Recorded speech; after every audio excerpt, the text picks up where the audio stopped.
you first contacted me to, oh, you're farmer of the month, and I'm like, I'm not a farmer. I am so not a farmer. I don't think of myself in that same class.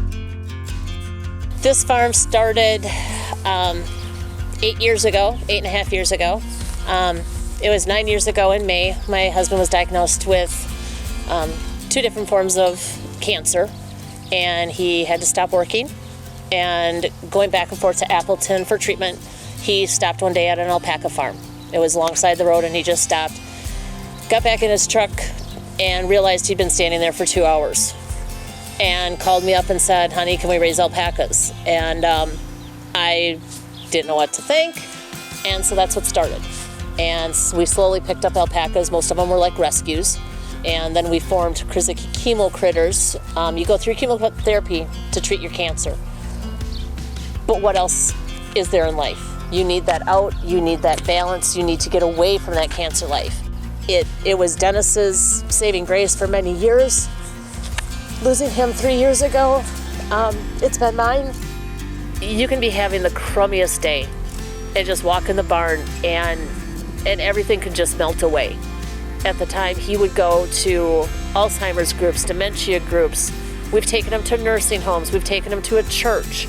The fact that I can help someone, my friend's mom, very bad dementia. She comes out here, and just to see the pure pleasure.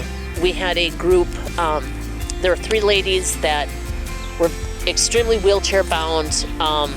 They were very incognite. I mean, they had to be fed. They were nonverbal, very sad. They lived in this group home, and their caretakers brought them out here one day.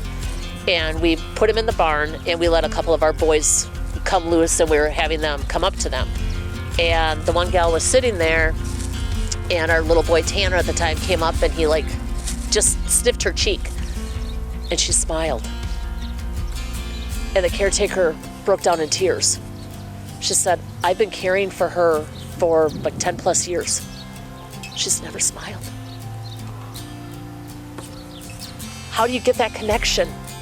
How do you get that simple little nuzzle on the cheek to that person who is so unfortunately stuck in their body and they can't function? That's the pleasure. That's why this is here. It has completely gotten me through at times because it's given me purpose. You have highs and you have lows. You have bad lows sometimes. Dennis in his lifespan ended up having 5 forms of cancer.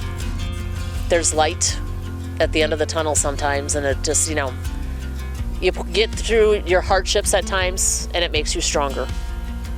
It has to be in your blood.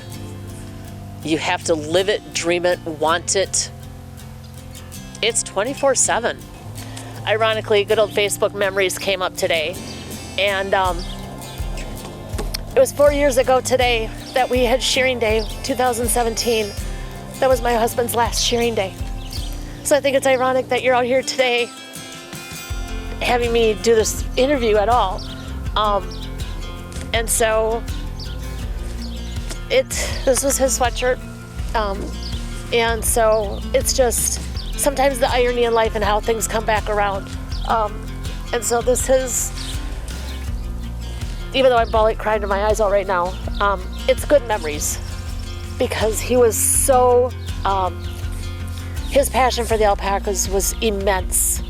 And so the farm continues, it'll be his legacy, and it will always be here.